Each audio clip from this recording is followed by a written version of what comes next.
사도 바울 그러면 능력이 대단한 분이었죠.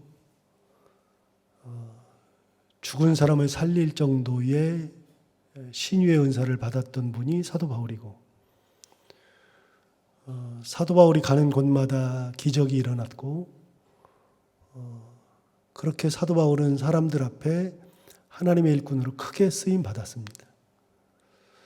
전도의 능력도 대단해서 사도 바울이 가는 곳곳마다 교회가 세워졌고, 성도들이 생겨났고, 황무지와 같은 곳에 꽃이 피듯이 그렇게 하나님의 열매가 곳곳에 맺혔습니다.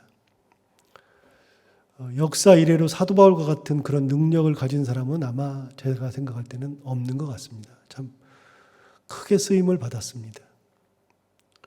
사도 바울이 그렇게 크게 쓰임을 받았지만 우리가 아는 대로 사도 바울은 고난도 많이 받았습니다. 역사 이래로 그렇게 많은 고난을 받아본 사람이 또 없을 정도로 사도 바울은 고난을 많이 받았고, 자기 말 표현대로 이미 고린도전서에서 우리가 나눈 것처럼 여러 가지 고난을 당했습니다. 배를 타고 다녔기 때문에 배가 부서져 가지고 그것 때문에 표류를 14일 동안 한 적이 있었고, 그리고 강도의 위협을 받기도 했었고, 감옥에도 갇히고 매를 맞기도 하고 돌을 맞기도 하고 고난도 참 많이 받았습니다. 아무튼 사도 바울은 인생을 정말 파란만장하게 살았죠. 우리가 우리 인생을 보고서 힘들다 하는 것은 사실은 사도 바울을 보면 힘든 것도 거의 아닙니다.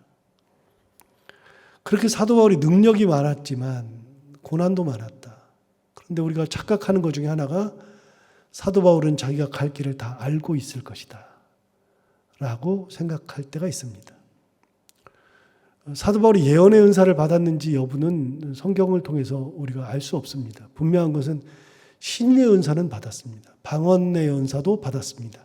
방언 통역의 은사도 받았고 능력의 은사도 받았고 다 받았는데 예언의 은사를 받았는지 여부는 잘 모릅니다. 그러나 사도 바울이 우리가 생각할 때는 엄청난 예언을 하는 사람처럼 느껴지고, 사도 바울은 자기가 계획하면 다 이룬다고 생각하죠. 그런데 놀라운 것은 성경에 사도 바울이 자기가 계획한 것을 이룬 적이 별로 없습니다. 사도 바울은 자기가 계획해서 이렇게 해야겠다 그렇게 해서 그걸 그대로 한 적이 거의 없습니다. 그야말로 하나님의 뜻대로 쓰임받아서 하나님이 가라고 하는 곳에 갔지 결코 자기의 뜻대로 뭔가를 한 적이 거의 없습니다. 여러분, 사도행전을 한번 가서 볼까요? 사도행전 16장 한번 가서 볼까요?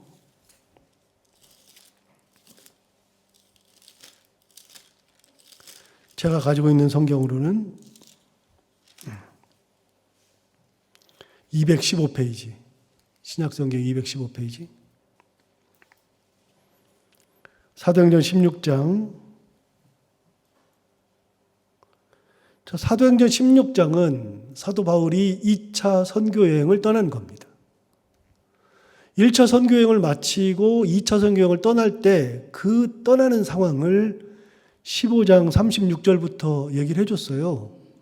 그래서 15장 36절부터는 2차 선교여행을 떠나기 전에 어떤 일이 있었느냐를 얘기하는데 15장 36절을 보면 며칠 후에 바울이 바나바더러 말하되 우리가 주의 말씀을 전한 각 성으로 다시 가서 형제들이 어떠한가 방문하자. 그래서 2차 선교여행은 바울이 바나바에게 제안해서 이루어지는 겁니다.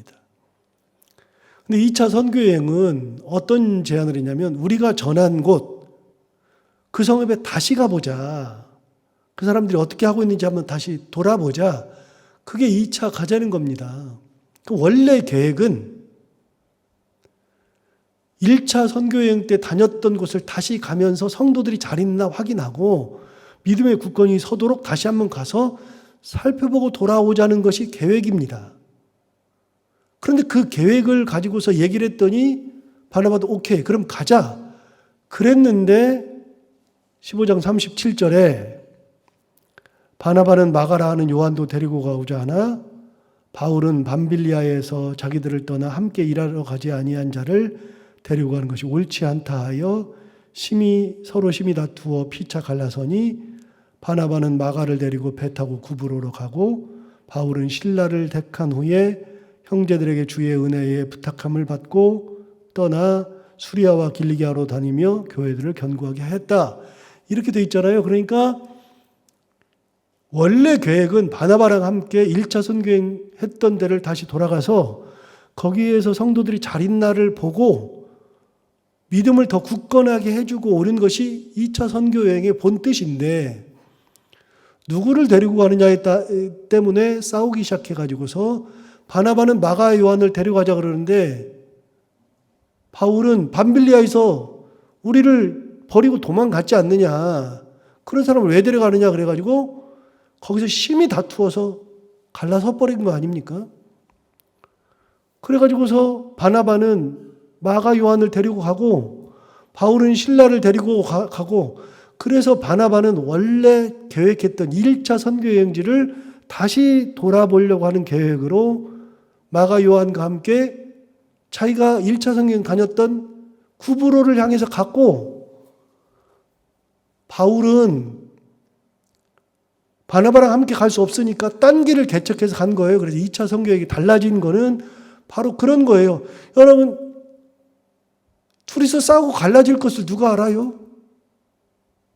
그런 위대한 분들도 싸우고 갈라지더라고요.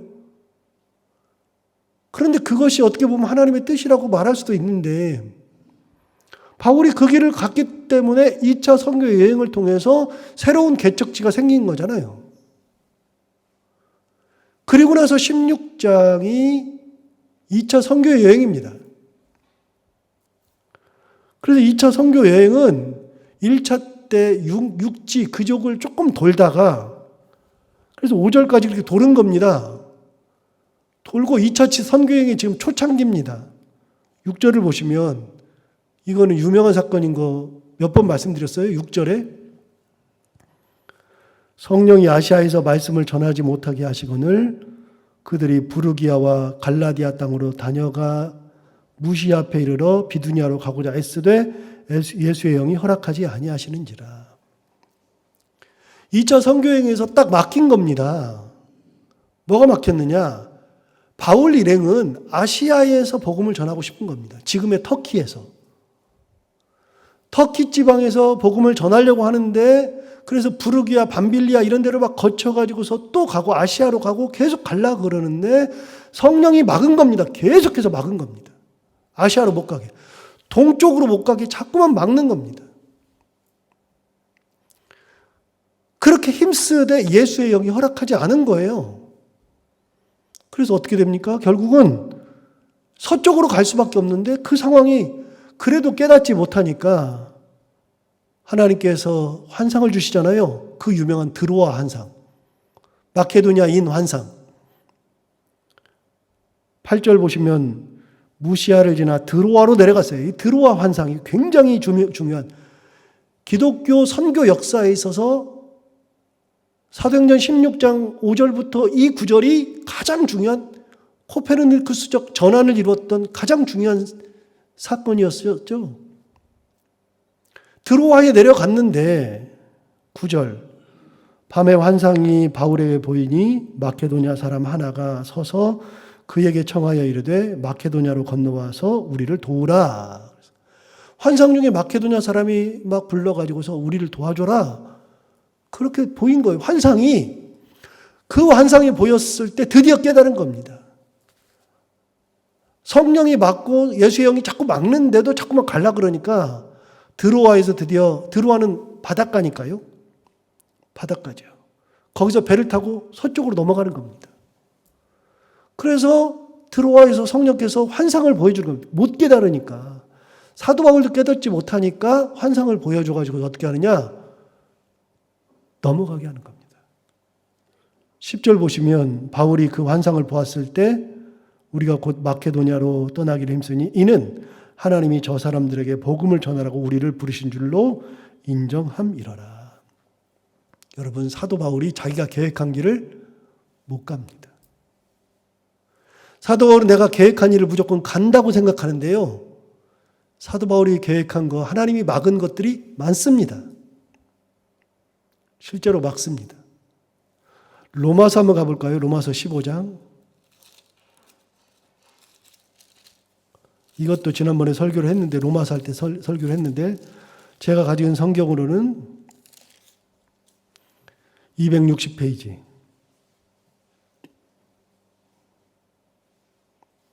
260페이지 보시면 로마서 15장이 나오는데요. 15장 22절 보겠습니다. 15장 22절 보면 분명하게 딱 기록합니다. 260페이지. 그러므로 또한 내가 너희에게 가려하던 것이 여러 번 뭐 했다고요? 막혔다고요. 15장 22절에 정확하게 나오잖아요.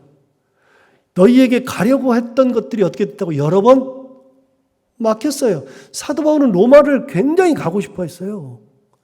그런데 가려고 할 때마다 성령이 막은 겁니다. 아시아에서 전도하려고 했을 때 그때 사도 바울이 선교사 초창기 아닙니까?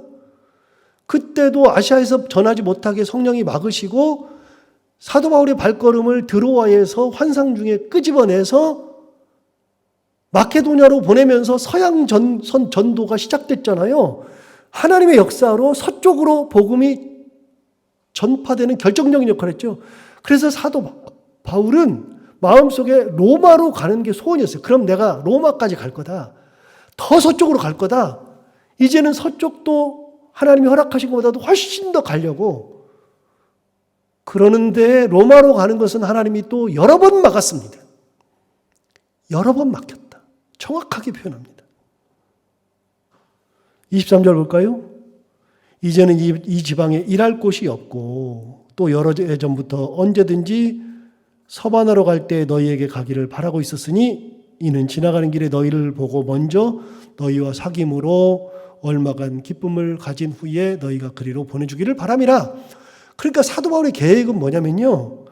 지금 자기가 있는 곳, 로마서를 쓰고 있는 그곳에서 할 일이 이제 없어요. 더 이상 복음을 내가 전할 필요가 없어요. 여기는 이제 교회가 섰어요. 성도들이 이제 굳건해요.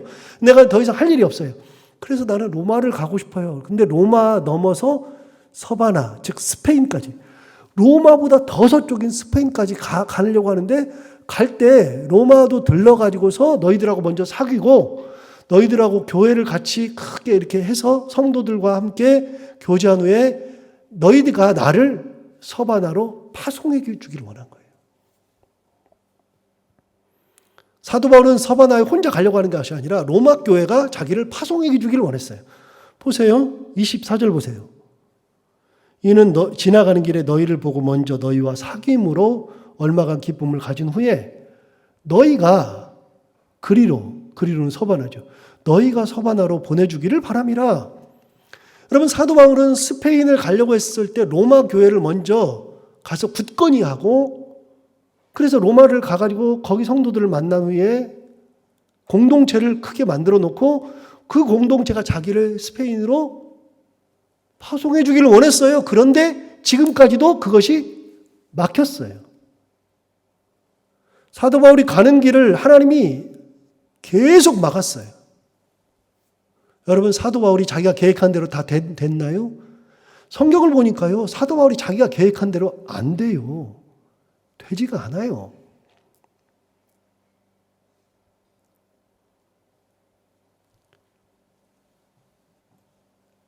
여러분, 끝까지 사도 바울은 자기가 원하는 것을 이루지 못합니다. 28절 볼까요? 15장 28절. 그러므로 내가 이 일을 마치고 그 열매를 그들에게 확정한 후에 너희에게 들렀다가 서바나로 가리라. 또 얘기합니다. 또 너희에게 들렸다가 내가 서바나로 갈 거야. 또 얘기하는데 이것도 못 이룹니다. 뭘 못 이루느냐? 나중에 사도 바울의 꿈이었던 로마로 가긴 갑니다. 끌려갔죠. 거기서 죽었죠. 그런데 자기가 끝까지 서바나로 가려고 그랬는데, 스페인으로 가려고 그랬는데 스페인은 아예 못 가고 죽었습니다. 그래서 이 구절을 보고서 어떤 분들은 사도 바울이 스페인에 갔다 왔다 그러는데요. 스페인에 못 갔습니다. 가지 못했습니다. 죽을 때까지 자기가 가지고 있는 꿈을 결코 이루지 못했습니다.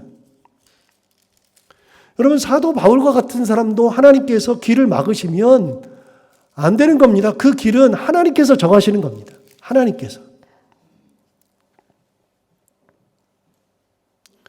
여러분, 이제 성경은 안 찾을 거고요. 제가 이제 말씀드리겠습니다. 요한복음 21장에 보면 중요한 내용이 하나 나오는데, 요한복음 21장에 예수님께서 부활하신 다음에 갈릴리 이제 호숫가에서 제자들이 이제 다 버리고 갈릴리로 갔을 때 예수님이 갈릴리로 가잖아요. 가가지고서 제자들에게 이제 미리 조반을 해놓은 다음에 아침에 물고기를 잡을 때 이제 해놓은 다음에 물고기 이제 해서 아침밥을 먹여요.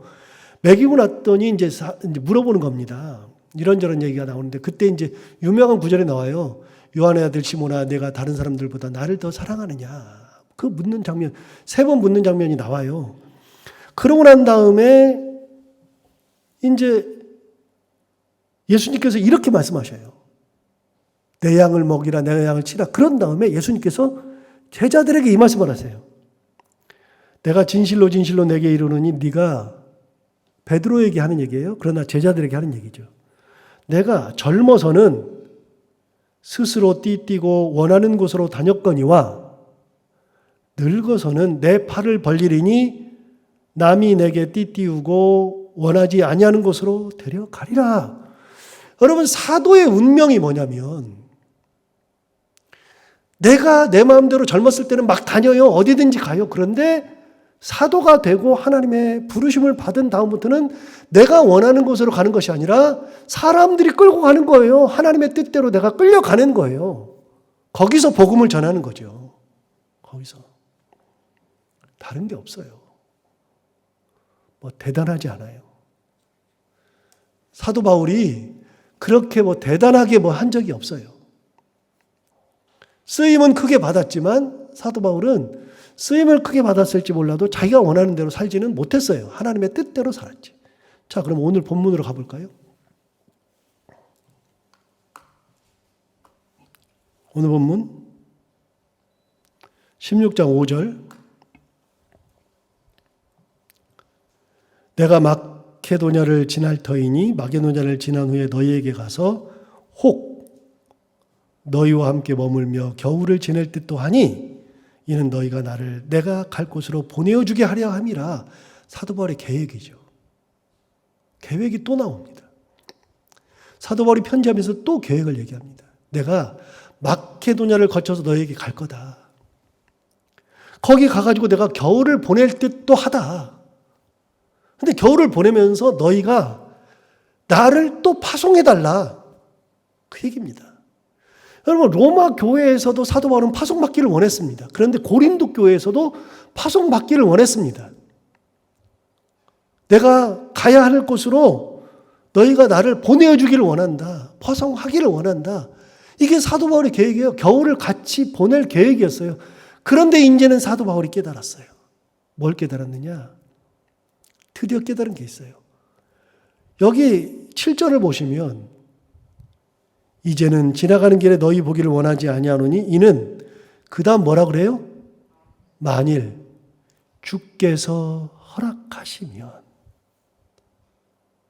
주님께서 허락하시면 얼마 동안 너희와 함께 머물기를 바람이라.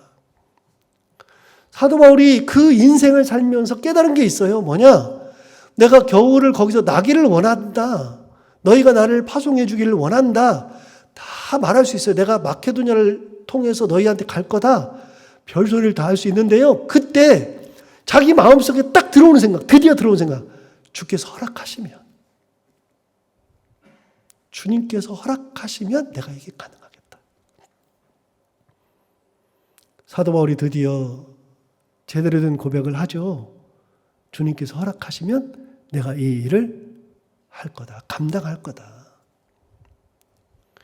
여러분, 우리는 다 내 뜻대로 하는 것, 그게 크리스찬이 아니고요. 크리스찬들은 하나님의 뜻대로 사는 사람들이에요. 그래서 여러분, 기도도 항상 말씀드리지만 기도는 내 뜻을 관철시키는 것이 기도가 아니라 그랬잖아요. 기도는 내 뜻을 관철시키는 것이 아니라 끝까지 하나님의 음성을 듣는 것이 기도예요.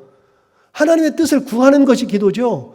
그래서 여러분, 기도를 할 때 저 같은 경우는 확신이 설 때까지 2달, 3달 또 기도한다 그랬잖아요. 계속해서 끊이지 않고. 그렇게 기도해야 하나님께서 저에게 기도 끝에 확신을 주실 때만 움직인다 그랬잖아요. 그런데 그것도 잘못될 가능성이 얼마든지 있잖아요. 하나님의 뜻을 모르면.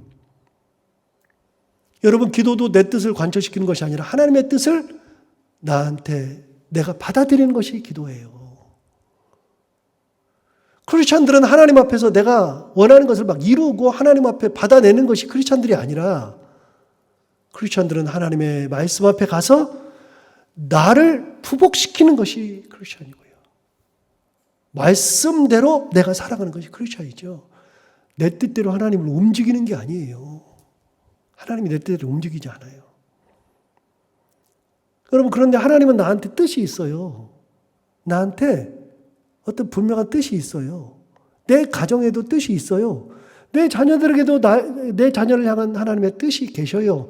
그걸 믿고 하나님을 절대 신뢰하고 하나님 앞에 자꾸만 내 자녀를 위해서 기도할 때, 내 가정을 위해서 기도할 때 하나님께서 오죽 내가 생각하는 것보다도 오죽 더 좋은 길로 인도할까요? 사도 바울이 고백했어요. 만일 주께서 허락하시면.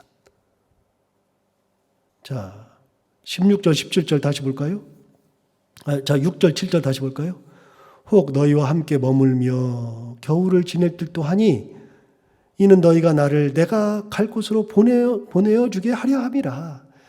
여러분, 그 사도 바울의 기대, 바람은 대단한 거잖아요. 대단한 거죠.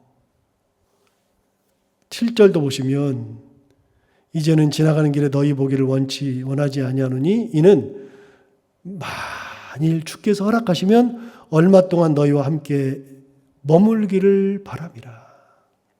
내가 너희들과 좀 오랫동안 머물고 싶다. 이것도 바람이에요. 하나님께서 허락하셔야 되는 거예요. 여러분, 이게 굉장히 중요한 개념이에요. 사도 바울에게 있어서 우리가 놓쳐서는 안 되는 개념인데, 사실은 우리가 이런 생각을, 이런 거를 이렇게 같이 배워본 적이 없고 들어본 적이 없어가지고 사도 바울은 무조건 자기가 하고 싶은 대로 다 했다. 계획한 대로 했다. 자기가 계획하기만 하면 다 된다. 그렇게 생각해요. 아니요. 제가 성경을 연구하면 연구할수록 사도 바울은요, 자기 계획대로 한 게 진짜 없어요. 자기 계획대로 못했어요. 다만 하나님께서 허락하신 곳에 갔을 때에는 그곳에서 최선을 다해서 복음을 전하는 복음 전도자, 선교사로 살았을 뿐이지. 그런데 그렇게 하다 보니까 기적도 나타나고 성도들도 복음이 전파되어서 예수 믿는 사람들이 생겨나고 그러니까 사도 바울이 대단한 사람이라고 생각했는데 대단한 사람이 아니라 하나님께서 그를 대단하게 쓰신 거죠. 하나님이 우리를 쓰기만 해도 감사한 거예요. 가만히 보면 진짜 쓰기만 해도 감사한 거예요. 오늘 이 말씀 다시 한번 생각해 보면서 오늘 하루 동안 지낼 때 주께서 허락하셔야 사도 바울도 움직였구나, 할 수 있었구나 생각하면서 오늘도 하나님의 은혜를 구하며 살아가는 귀한 하루가 되기를 바랍니다. 기도하겠습니다. 하나님 아버지 감사합니다. 오늘도 귀한 말씀으로 우리를 깨우쳐주셔서 감사합니다. 이 말씀 들은 것처럼 우리가 온전히 하나님의 말씀 앞에 귀를 기울이고 말씀 앞에 부복하며 살아가는 인생들 되게 하여 주옵시고, 사도 바울도 자기의 뜻대로 살아간 것이 아니라 하나님의 뜻을 따라서 내게 주신 사명을 기쁨으로 잘 감당했던 귀한 분이었는데, 그렇게 하나님의 뜻대로 살아가기를 하나님께서 내게 허락하시면 그걸 기쁨으로 감당하고, 하나님께서 막으시면 하나님께서 막으시는구나, 그렇게 은혜를 인정하고 살아갈 수 있는 그런 믿음의 삶 살아갈 수 있는 저희들이 다 되게 하여 주옵소서. 오늘도 하루를 살아갈 때 이 말씀을 기억하며 살게 하여 주옵시고, 해야 되는 것들 기쁨으로 잘 감당하고 만나는 분들과 함께 웃고 행복한 하루가 되게 하여 주옵소서. 예수님 이름으로 기도하옵나이다.